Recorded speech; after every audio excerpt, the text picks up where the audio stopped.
नमो हरिहंताणं नमो सिद्धाणं नमो आर्याणं नमो वज्राणं नमो लोहि त्रिकालवत्सवसं मंगलम भगवान वीरो मंगलम गौतमो मंगलम कुंदकुंदार्यो जैन धर्मोस्तु मंगलम सर्वमंगल्यं मांगल्यं सर्वकल्याणकारकं प्रधानं सर्वधर्माणं जैनं जयतु शास्त्रम् ओंकार बिंदु संयुक्तम नित्यम ध्यायन्ति योगिनः कामदं मोक्षदं चैव ओंकाराय नमो नमः नमः समय साराय स्वानुभूत्या चकास्ते चित्स्वभावाय भावाय सर्वभावान्तर्चिते अज्ञानतिमिरान्धानां ज्ञानाञ्जनशलाकया चक्षुरुन्मीलितं येन तस्मै श्रीगुरुवे नमः आत्मा ज्ञानम स्वयं ज्ञानम ज्ञानात् अन्यत् करोति किम् परभावस्य कर्तात्मा मोहोऽयं व्यवहारः मंगलमय मंगलकरण वीतराग विज्ञान नमोता ही जाते भय हरिहंता धीमहि ओम नमः सिद्धेभ्य नमः सिद्धेभ्य नमः।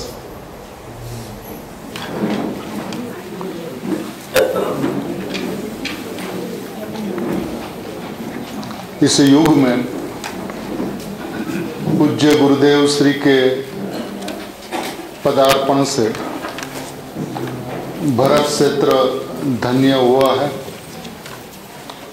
भरत क्षेत्र के वो सौभाग्यशाली जीव जिन्हों की पात्रता अल्पकाल में मोक्ष जाने के लिए तैयार हो चुकी थी, उसलिए गुरुदेव जैसे महापुरुष महाविद्य से असंख्य अब्जों वर्ष तक भगवान की वाणी सुनकर जब कुनकुनाचार्य भगवान महाविद्य गए थे, तब कुनकुनाचार्य देव के भी प्रत्यक्ष जिन्होंने दर्शन किए थे, और वो कुनकुनाचार्य देव भरत क्षेत्र में आकर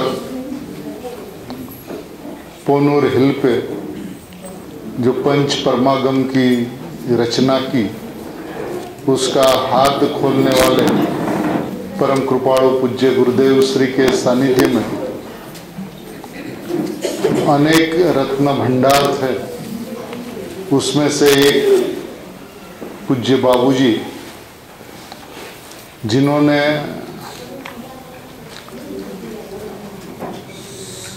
सर्वोत्कृष्ट विषय यानी कि सम्यक दर्शन का विषय ये सर्वोत्कृष्ट वस्तु है।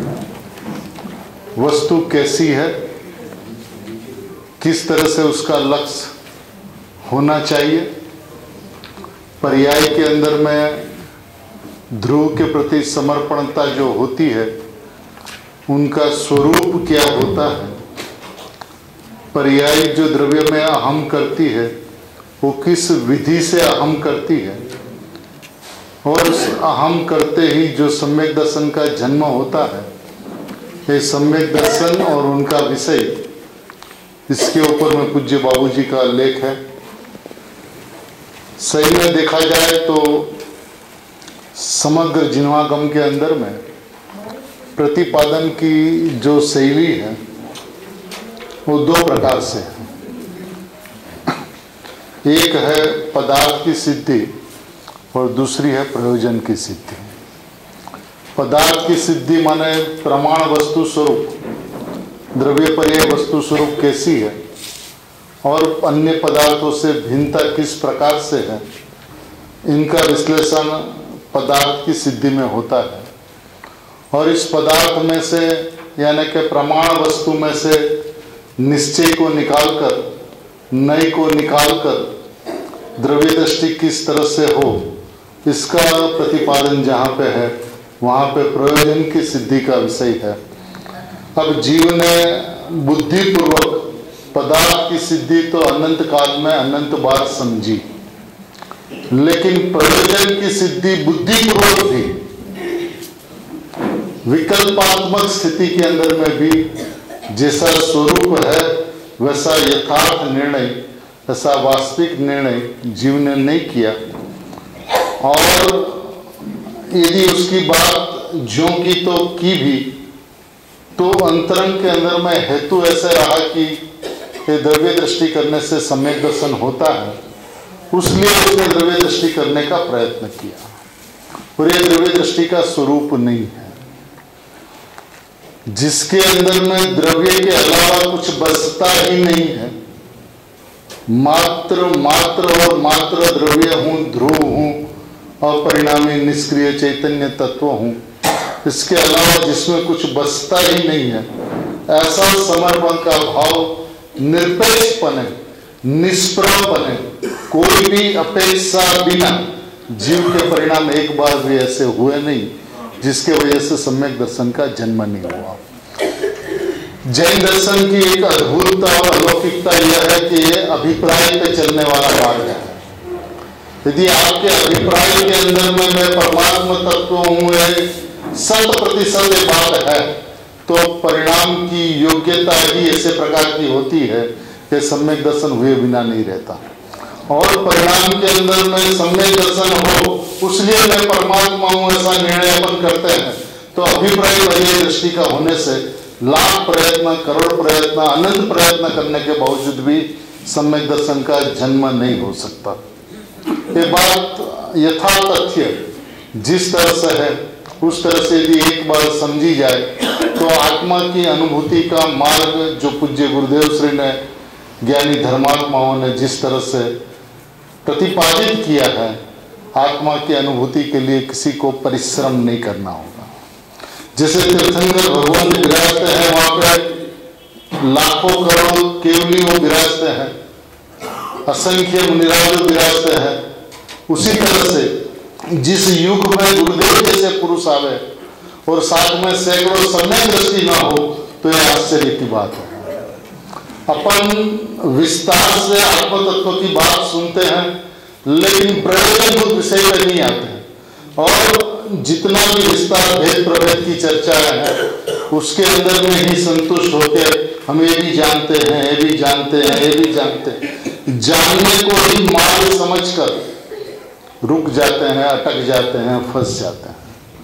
तो आज अपन सम्यक दर्शन और उसका विषय के संबंध में बाबूजी क्या कहते हैं उसको अच्छी तरीके से समझेंगे। अभी मेरी मूंझवण एक जगह पे है कि बाबूजी के एक शब्द इतने वजनदार है, वजनी है, और जिस पैमाने पे बात की गई है उसका यदि अपन पूरे का पूरा विश्लेषण करें तो उतना समय अपने पास में नहीं है। संक्षिप्त समय के अंदर में अपने को पूरी बात समझनी है, तो उसके अंदर में बीच बीच में जो मूल बात होगी उसको अपन लेंगे, और जो जानने वाले विषय वाली बात होगी या दृष्टांत वाली बात होगी उसको अपन कम कर देंगे। अभी यहाँ पे बाबूजी कहते हैं कि दर्शन शब्द विविध मतांतर, चाक्षुष ज्ञान, सामान्य अवलोकन तथा श्रद्धा आदि अनेक अर्थों में प्रयुक्त होता है। दर्शन शब्द विविध मतांतर, चाक्षुष ज्ञान, सामान्य अवलोकन तथा श्रद्धा आदि अनेक अर्थों में प्रयुक्त होता है। सम्यक दर्शन के प्रकरण में दर्शन श्रद्धा के अर्थ में ग्राह्य होता है। सम्यक दर्शन के प्रकरण में दर्शन श्रद्धा के अर्थ में ग्राह्य होता है। श्रद्धा, विश्वास, दृष्टि, प्रतीति, रुचि आदि शब्द दर्शन के पर्यायांतर है। कौन कौन से शब्द? श्रद्धा, विश्वास, दृष्टि, प्रतीति, रुचि आदि शब्द दर्शन के पर्यायांतर है। श्रद्धा आत्मा की एक शक्ति है, उसकी पर्याय का विषय ध्रुव स्वतत्व है। अब श्रद्धा की पर्याय का स्वरूप क्या है? श्रद्धा की पर्याय का स्वरूप है सर्वार्पणता, समर्पित करना। कभी श्रद्धा की पर्याय थोड़े द्रव्य पे और थोड़े पद पे झुकती हुई कभी नहीं परिणमती, क्योंकि उसका काम है अहम समर्पित करना, मैं हूं। अब मैं हूं के अंदर में चाहे बोलता है कि मैं शरीर हूं, तो ये 100% मिथ्यात्व है। और ये कहे कि मैं परमात्मा हूं, तो ये 100% ही होता है। इसके अंदर में 99% या 99.9% और 0.1% की कोई गुंजाइश नहीं है। श्रद्धा का विषय यानी कि अहम का स्वरूप एक ही होता है, दोपना नहीं होता। कोई ऐसा नहीं कहता मैं प्रकाश भी हूं और मैं जयस भी हूं, ऐसा कभी नहीं कहता, बस मैं प्रकाश हूं। उस तरह से मैं परमात्मा हूं या मैं शरीर हूं या मैं कर्मों का करता हूं। इसका जो मैं बना है वो एक जगह पे होता है, दो जगह पे नहीं हो सकता। ज्ञान के अंदर में अनंत का जानना होता है, दो का जानना होता है, स्वपर का जानना होता है। लेकिन श्रद्धा के अंदर में अहम एक का होता है, चाहे वो पर में अहम करे चाहे वो स्व में अहम करे। अब ये कहे कि मिथ्यात्व गलते गलते गलते गलते गलते टल जाता है, ऐसी व्यवस्था होते हुए भी अनुभव के पहले की पर्याय मिथ्या ही कहलाती है, सम्यक नहीं कहलाती। उसकी विशेषता यह है कि जिस समय वो स्वभाव की ओर झुक जाए वो सम्यक दर्शन होता है। उसका काम है आत्मा का दर्शन करे या आत्मा का दर्शन न करे। उसका दुरुपयोग नहीं होता कि आस्ते आस्ते आत्मा का दर्शन करते चले जाए, आत्मा की तरफ झुकते झुकते चला जाए, ऐसा नहीं हो सकता। मैं आत्मा हूं या मैं आत्मा नहीं हूं।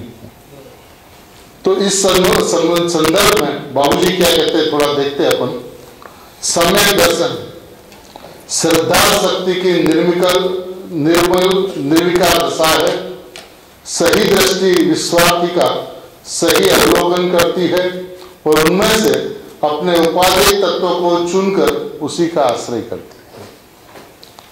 सम्यक दर्शन श्रद्धा शक्ति की निर्मल निर्विकार पर्याय है। सही दृष्टि विश्वार्थी मन श्रद्धावान का सही अवलोकन करती है और उनमें से अपने उपादेय तत्वों को चुनकर उसी का आश्रय करती है। उसका काम है आश्रय करना। आश्रय करना माने क्या? मैं हूं, बस उसका नाम आश्रय है और कुछ नहीं होता उसके अंदर में। मैं हूं इतना विकल्प भी जिसके अंदर में होता नहीं। अब इसका भी विश्लेषण बाबूजी अद्भुत तरीके से इस लेख में करते हैं। इसके विपरीत गलत दृष्टि अथवा मिथ्या दृष्टि स्व से सर्वदा भिन्न विश्व के पदार्थों के साथ एकत्व अथवा कारण कार्य भाव की स्थापना। इसके विपरीत गलत दृष्टि अथवा मिथ्या दृष्टि स्व से सर्वथा भिन्न विश्व के पदार्थों के साथ एकत्व अथवा कारण कार्य भाव की स्थापना। जब तक एक पर्याय यह कहे कि मेरा विषय भगवान आत्मा है, तब तक एक गलत पर्याय है, मिथ्या पर्याय। आपको इनकी सीमा रेखा समझनी होगी। पर्याय जब तक यह कहे कि मेरा विषय भगवान आत्मा है, मेरे को भगवान आत्मा की दृष्टि करते ही सम्यक दर्शन होता है, तो सम्यक दर्शन का विषय भगवान आत्मा नहीं होता। मैं भगवान हूं, मैं परमात्मा हूं, मैं त्रिकाली ध्रुव निष्क्रिय चैतन्य भगवान हूं, अपरिणामी परमात्मा हूं, ऐसा स्वरूप श्रद्धा का होता है। वो जिसको विषय करती है वो विषय और विषयवान भिन्न नहीं होता। उस श्रद्धेय के अंदर में श्रद्धा नहीं बसती।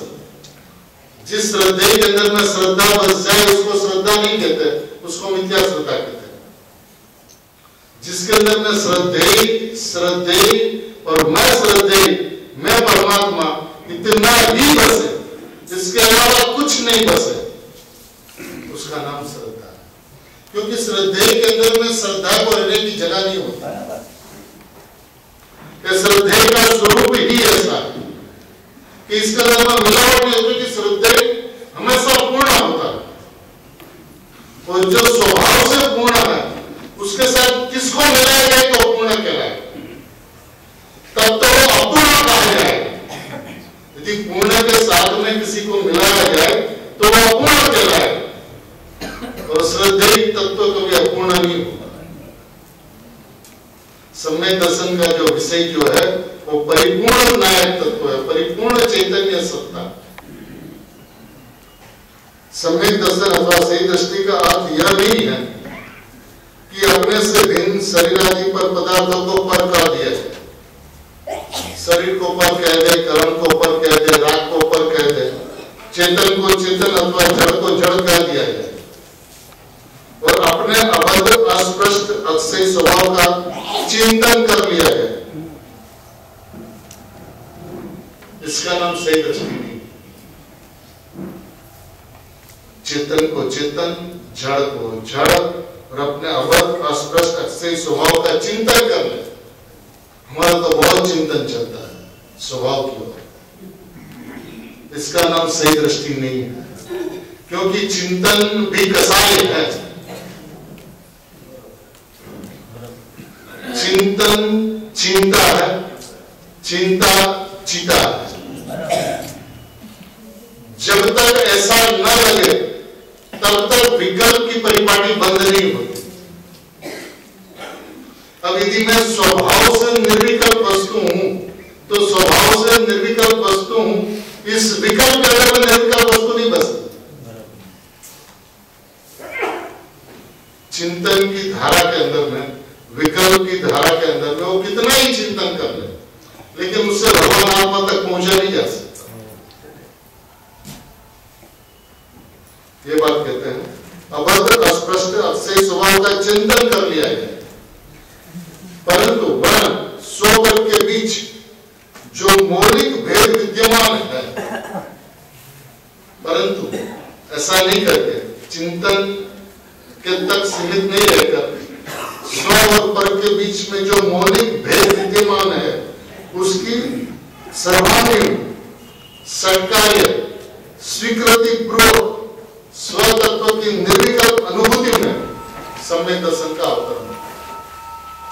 सम्यक दर्शन का जन्म कहां होता है? निर्विकल्प अनुभूति में। निर्विकल्प अनुभूति कहां होती है? स्व पर के भेद विज्ञान पूर्वक स्व के अंदर में।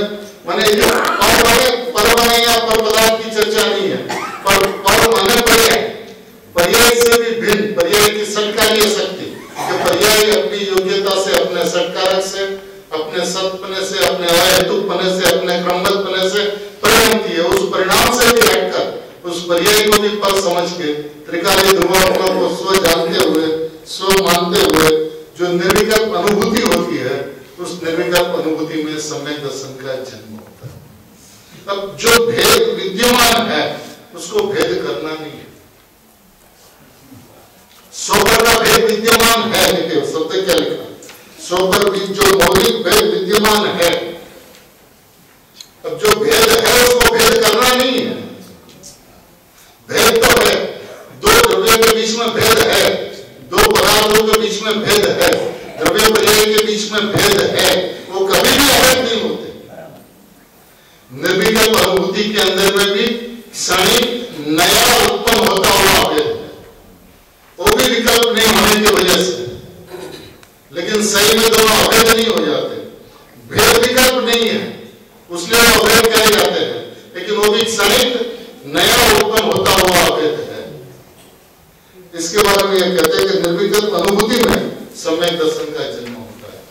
आत्मा के बारे में चिंतन कर ले, पर को पर जान ले, स्व को स्व जान ले, और उसका चिंतन चलता है सही सत्ता का, उसमें आत्मा की अनुभूति नहीं होती। बात अत्यंत स्पष्ट है, कहीं किंतु परंतु की कोई जगह नहीं है। यदि मैं परमात्मा हूं तो 100% परमात्मा हूं। अब पर्याय दृष्टि करे या न करे उससे मेरे को कोई फर्क नहीं पड़ता, क्योंकि मैं तो ऐसी वस्तु हूं जिसमें दृष्टि नहीं समाती।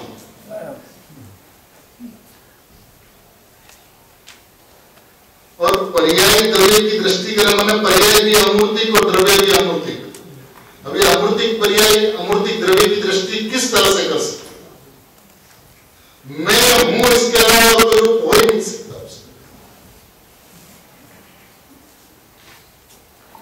तो क्या क्या कहते बाबूजी, देखिए ज्ञान में है उपाधि प्रवृत्ति, यद्यपि सच्ची श्रद्धा से पूर्व, यद्यपि सच्ची श्रद्धा से पूर्व प्रवर्तित तो होने वाला ज्ञान भी, सच्ची श्रद्धा के पूर्व प्रवर्तित तो होने वाला ज्ञान भी स्वपर के भिन्नत्व का प्रतिपादन करता है। ज्ञान के अंदर नहीं चलता है कि मैं परमात्मा हूँ, राग से भिन्न हूँ, कर्म से भिन्न हूँ, शरीर से भिन्न हूँ, एक समय की पर्याय से भिन्न हूँ, प्रमत अप्रमत से भिन्न हूँ। ऐसे ज्ञान भी भिन्नत्व का प्रतिपादन करता है, लेकिन ये श्रद्धा का स्वरूप नहीं। जहां पे अस्ति नास्ति चले, मैं ज्ञायक हूं और परिणाम से रहित हूं, ये श्रद्धा का स्वरूप नहीं हो सकता। उसके अंदर में मैं हूं क्या वाला कुछ बस नहीं सकता, नास्ति भी नहीं बस सकती। अस्ति और नास्ति एक ज्ञान के अंदर में चलता है, ज्ञान के भेद विकल्प है। अस्ति के अंदर में मात्र अस्ति ही होती है। यद्यपि सच्ची श्रद्धा से पूर्व प्रवर्तित होने वाला ज्ञान भी स्वपर के भिन्नत्व का प्रतिपादन करता है, किंतु देहादि से भिन्न उपाय स्वरूप निज शुद्ध जीवत्व यदि अनुभूति में न आए तो ज्ञान के द्वारा भिन्नत्व प्रतिपादन का कोई मूल्य नहीं। विकल्पों के अंदर में कितना ही विकल्प चलता है, स्थिरता के अंदर में 2-4-5 घंटा अकेले में बैठ गया और मैं इससे भिन्न हूं, इससे भिन्न हूं, ये हूं और ये नहीं हूं, ये हूं और ये नहीं हूं, ऐसे कितना भी चलता है, लेकिन यदि निर्विकल्प अनुभूति न हुई, आनंद का रसास्वादन नहीं हुआ, निर्विकल्प स्वसंवेदन नहीं हुआ, तो इस भिन्नत्व प्रतिपादन का कोई मूल्य नहीं है। ये भले उत्कृष्ट स्वभाव ज्ञान है, और यदि आप इसकी चर्चा भी करोगे तो जगत में इसका सब वाह ही करेंगे कि देखिए भगवान आत्मा के अलावा और कुछ कहता ही नहीं, कुछ बोलता ही नहीं, लेकिन इसका कोई कीमत नहीं है। क्या लिखा आए तो ज्ञान के द्वारा भिन्नत्व प्रतिपादन का कोई मूल्य नहीं। साहब कुछ मूल्य तो दो, कोई मूल्य नहीं।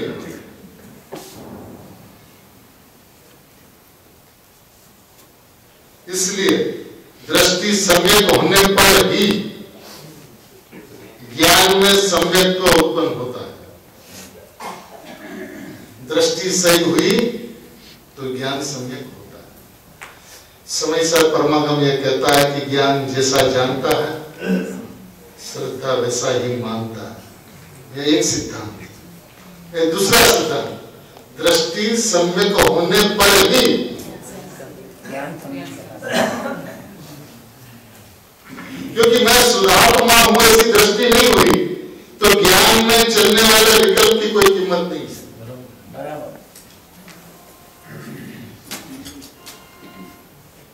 और दृष्टि के सम्यक्त्व के अभाव में, दृष्टि के सम्यक्त्व के अभाव में ज्ञान उपाधि तत्वों का विज्ञापन करता है।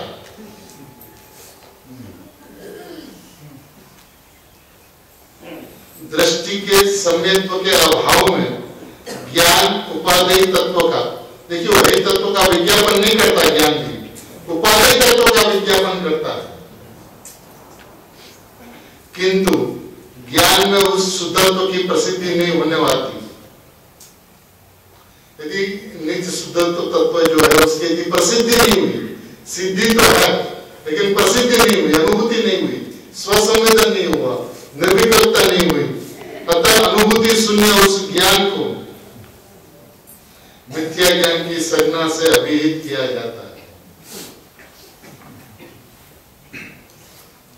बहुत जीव ऐसे मिलेंगे जो कहते हैं कि हम 2-4-5 घंटा स्वाध्याय करते हैं, 2-4 घंटा एकांत में बैठते हैं, हमारा चिंतन एक शुद्धात्मा के अलावा कुछ नहीं चलता, भेद ज्ञान का विकल्प चलते रहता है।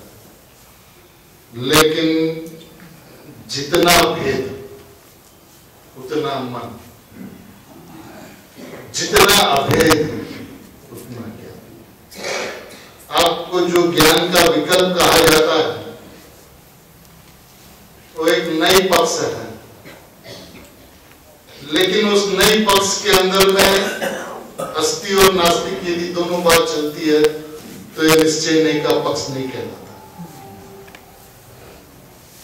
निश्चय नहीं का पक्ष उसे कहते हैं, शुद्ध नहीं का पक्ष उसे कहते हैं जो न्यायातीत वस्तु के अलावा और कुछ प्रतिपादन ही नहीं करते। मैं परमात्मा मात्र वस्तु, मैं हूं, इसके अलावा कुछ प्रतिपादन ही नहीं करे और उसके अंदर में तत्काल अनुभूति हो जाए। मैं हूं कहकर मैं न चलेगा,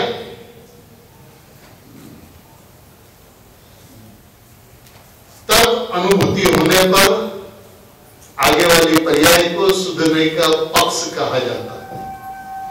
उसलिए आचार्य भगवान ने समय सार के 11वीं गाथा के अंदर में अपूर्व निश्चय नहीं का पक्ष एक बार भी नहीं आया ऐसा प्रतिपादन। अपूर्व पक्ष माना मैं परमात्मा हूं ऐसा कहे तो शोषण उतर जाए। मैं परमात्मा हूं तो परमात्मा का विकल्प क्यों? मैं प्रकाश हूं तो प्रकाश का विकल्प कितना चलता दिन में, और किस समय भूल जाता हूं कि मैं प्रकाश हूं। श्रद्धा का स्वरूप ऐसा है जिसके अंदर में श्रद्धा के अलावा कुछ बचता ही नहीं। श्रद्धा को खड़े रहने की जगह नहीं होती। श्रद्धा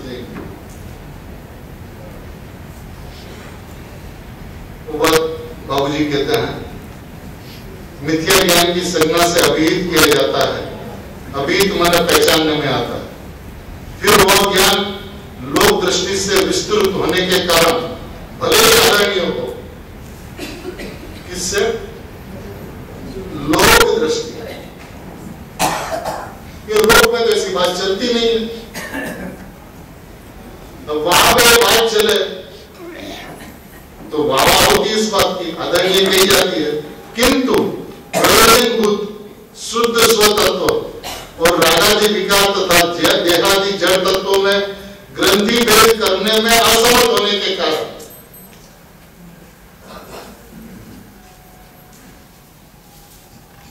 प्रयोजनभूत शुद्ध स्वतत्व, बस प्रयोजनभूत शुद्ध स्वतत्व ही है। एक ही है और वो भी है ऐसा नहीं। शुद्ध तत्व ही प्रयोजनभूत है और उसके अलावा रागादि विकार तथा देहादि जड़ तत्वों में ग्रंथि भेद करने में असमर्थ होने के कारण पर को ही स्वस्थान में सेवन करता हुआ उसका स्व कौन सा है? पर ही है।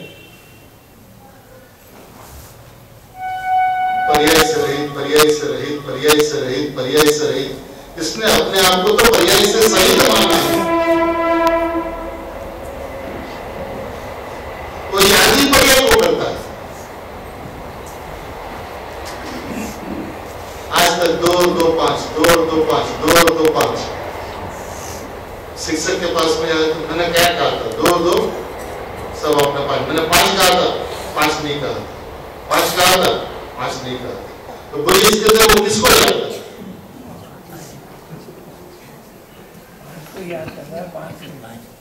इसका नाम मिथ्या हुआ है। मैं पर्याय से रहित, प्रबंध अप्रमथ से रहित। उसकी दृष्टि तो पर्याय के ऊपर जमी हुई है, प्रयोजनभूत शुद्ध तत्व के ऊपर आया ही नहीं। मैं क्या है? परिपूर्ण तत्व हूं, पर्याय से रहित हूं। परिपूर्ण तत्व हूं, पर्याय से रहित। उसने अपने आप को पर्याय से सहित ही माना। तो दृष्टि नहीं रहती पर्याय से, और यदि पर्याय से रहित मान लिया तो दृष्टि द्रव्य पे जमनी चाहिए।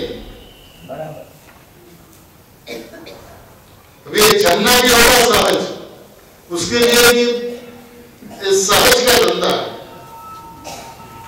लेकिन त्रिकाली ध्रुव सहज स्वभाव जो है उस स्वस्थान पे आना चाहिए। सेवन करता हुआ अपने योग्य पर अर्थात निराकुल सुख का उत्पादन नहीं करता। अतः श्रद्धा की सच्चा के साथ ही ज्ञान में सच्चाई उत्पन्न होती है। श्रद्धा की सच्चाई, श्रद्धा यानी श्रद्धेय में मैं बना होते ही ज्ञान सच्चा होता है, ज्ञान सम्यक होता है। क्योंकि शुरू में जब पढ़ना शुरू करता था, भले ज्ञान आगे रहता है, श्रद्धा उसको फॉलो करता है, लेकिन एक जगह आने पर श्रद्धा आंख बंद करती है और कूदका मारती है, भुसका मारती है। और देखिए, जब कहीं पे ऊपर से कूदना होता है, उसके अंदर में आंख खुली नहीं होती। श्रद्धा अंधी है, वो जहां पर भी अपनापन करता है 100% करती है। निर्विकल्प श्रद्धा, उसको सोचना नहीं है कि ये मैं हूं कि ये मैं हूं, ये इसकी समर्पणता है। फिर स्व हो या पर, तो पर को उसने पर स्थान में नहीं रखा, पर को उसने मैं हूं वाले स्व स्थान में रखा। पर उसके लिए स्व है। श्रद्धा के लोक में पर नाम की कोई चीज नहीं होती। बहुत बढ़िया। श्रद्धा के लोक में जो कुछ भी होता है वो स्व होता है।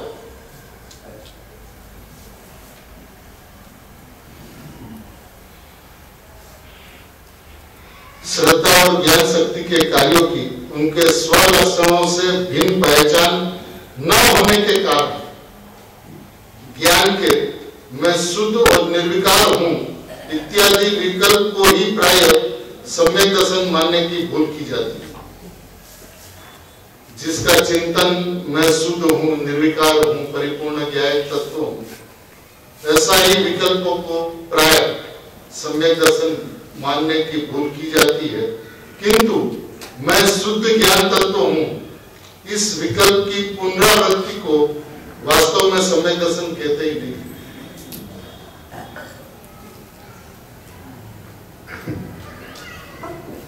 मैं शुद्ध ज्ञान तत्व हूं, इस विकल्प की पुनरावृत्ति, विकल्प के ऊपर विकल्प, विकल्प के ऊपर विकल्प। कैसा विकल्प? मैं शुद्ध हूं, मैं परिपूर्ण हूं, मैं गायक हूं। विकल्प की पुनरावृत्ति जो है उसको वास्तव में सम्यक दर्शन कहते ही नहीं है। वरन शुद्ध ज्ञान तत्व की अखंड धारावाहिक निर्विकल्प प्रतीति को सम्यक दर्शन कहते हैं।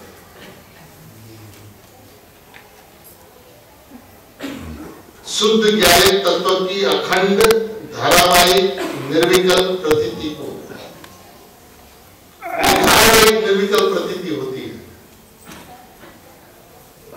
मैं परमात्मा हूं ऐसा उनकी श्रद्धा से छूटता ही नहीं। विकल्प में ज्ञान तत्व का विचार तो है, किंतु तत्व का स्पर्श नहीं है। ज्ञान तत्व का विचार तो चलता है, लेकिन तत्व का स्पर्श नहीं है।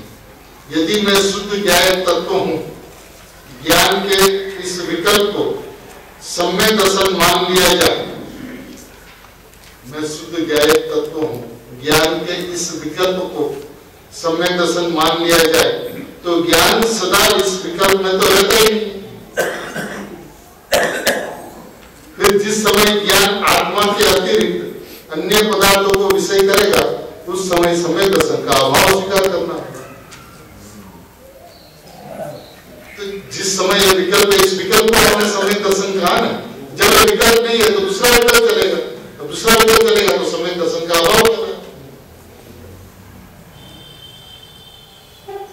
उस समय सम्यक दर्शन का अभाव स्वीकार करना पड़ेगा, किंतु ऐसा नहीं है।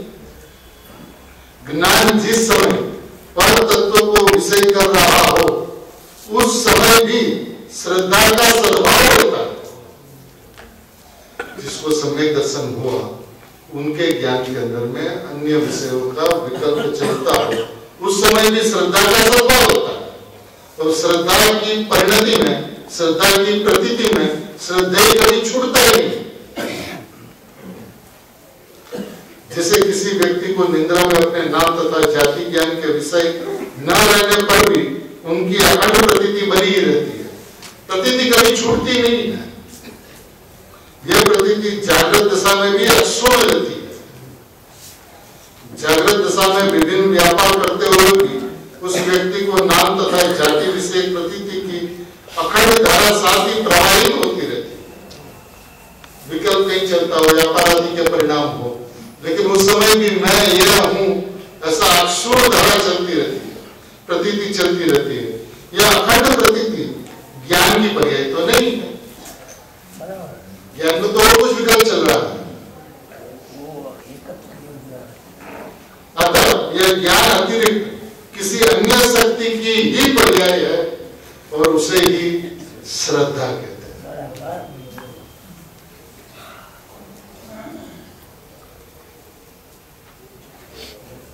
और भी स्पष्टीकरण श्रद्धा के मूलभूत विषय में जाने से पहले बाबूजी ने जितने भी झिनवाणी के अंदर में व्यवहार शब्द प्रयोग किया सम्यक दर्शन के आगे, व्यवहार श्रद्धा अथवा व्यवहार सम्यक दर्शन किस किस जगह पे किस किस चीज को कहा है, उसका भी निरूपण करके, उसकी स्पष्टता करके उस बात का भी छेद उड़ाया। क्या कहते हैं, देखिए, ज्ञान की भांति सच्चे देव शास्त्र गुरु की श्रद्धा और विकल्प भी सम्यक दर्शन में ऐसा जिनवाणी में आता है कि सच्चे देव शास्त्र गुरु की श्रद्धा को सम्यक दर्शन कहते हैं, व्यवहार सम्यक दर्शन, लेकिन कहते हैं श्रीमद जी ने भी इस बात को ली है, सच्चे देव शास्त्र गुरु की समर्पणता को व्यवहार सम्यक दर्शन कहने में आता है, किंतु वह चारित्र की सुभ्रात पर्याय है। देव शास्त्र गुरु को विषय करने वाला चारित्र विकार ही होता है। सच्चे देव शास्त्र गुरु को विषय करने का अर्थ ही कारण कार्य भावपूर्वक उनकी उपादेय कला को स्वीकार करना। सच्ची श्रद्धा या सम्यक दर्शन शुद्ध त्रैकालिक पदार्थ अथवा पर निरपेक्ष स्वजीव तत्व को ही विषय करती है, अन्यथा यह मिथ्या होती है। श्रद्धा का स्वरूप ही ऐसा है। कैसा है? सच्चे देव शास्त्र गुरु को विषय करने का अर्थ ही कारण कार्य भावपूर्वक उनकी उपादेयता को स्वीकार करना है, एक बात। दूसरी बात, सच्ची श्रद्धा या सम्यक दर्शन शुद्ध त्रैकालिक पदार्थ अर्थात पर निरपेक्ष स्वजीव तत्व को ही विषय करती है, अन्यथा यह मिथ्या। जो पर्याय पर निरपेक्ष त्रैकालिक शुद्ध पदार्थ के अलावा कहीं पे भी रुके तो मिथ्या, उसका विषय शुद्ध त्रैकालिक जीव तत्व होता और वो पर निरपेक्ष होता, उसको पर की अपेक्षा नहीं होती। ज्ञायक से परिपूर्ण है, पर्याय से रहित है उसके परिपूर्ण नहीं है, प्रमथ प्रमथ से रहित है उसके परिपूर्ण नहीं है, अपने स्वभाव से परिपूर्ण, स्वयं सिद्ध है, स्वयं परिपूर्ण है, वो स्वयं स्वयं से है, वो अनादि अनंत स्वयं से सिद्ध है, वो उसकी कोई शुरुआत नहीं है, उसने अनादि ऐसा नहीं है, ये स्वभाव से अनादि है, उसका कभी नाश नहीं होता, उसलिए अनंत नहीं है, वो स्वभाव से अनंत है। माने पर्याय का जिससे उत्पाद होता, पर्याय का विनाश होता, इसका उत्पाद नहीं होता, विनाश नहीं होता, उसलिए अनादि अनंत ऐसा नहीं है, माना उस रूप नहीं होता उसलिए परिपूर्ण ऐसा नहीं है, अपने स्वभाव से अनादि है, अपने स्वभाव से अनंत है, अनेक रूप नहीं होता उसलिए एक रूप ऐसा नहीं है, स्वभाव से एक रूप है, खंड रूप नहीं होता उसलिए अखंड ऐसा नहीं है, स्वभाव से अखंड है, भेद रूप नहीं होता उसलिए अभेद ऐसा नहीं है, स्वभाव से अभेद, इनका स्वरूप ही ऐसा। सकल निरावरण अखंड एक प्रत्यक्ष प्रतिभास में अविनश्वर, ये इनका स्वभाव है। दर्शन ज्ञान चरित्र खंड ज्ञान है, स्वभाव के अंदर में वह स्वभाव अवस्था शुद्ध स्वतत्व बस और कुछ नहीं, किसी की भी अपेक्षा, परस की निरपेक्षता। और क्यों हो अपेक्षा? पर्याय भी तो सत्तत्व है, उसको भी द्रव्य की अपेक्षा नहीं, पर्याय में द्रव्य के कारण अनुभूति नहीं होती, पर्याय एक समय का सत्य है, वो अपनी योग्यता से समय रूप परिणमती है, आज मिथ्या और अनादिकाल से परिणमती है, तो उसका कारण पर पदार्थ नहीं है।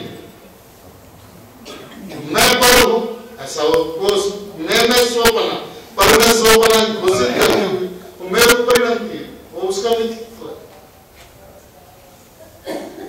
तो वास्तविक वस्तु व्यवस्था को यदि देखा जाए, समझा जाए तो बात अत्यंत स्पष्ट है कि श्रद्धा का काम है शुद्ध त्रिकालिक पदार्थ जो कि पर निरपेक्ष है उसके अंदर में जम जाना, रम जाना, अन्यथा यह मिथ्या होती है। स्वभाव से जो परिपूर्ण शुद्ध है वो स्वभाव से परिपूर्ण शुद्ध है,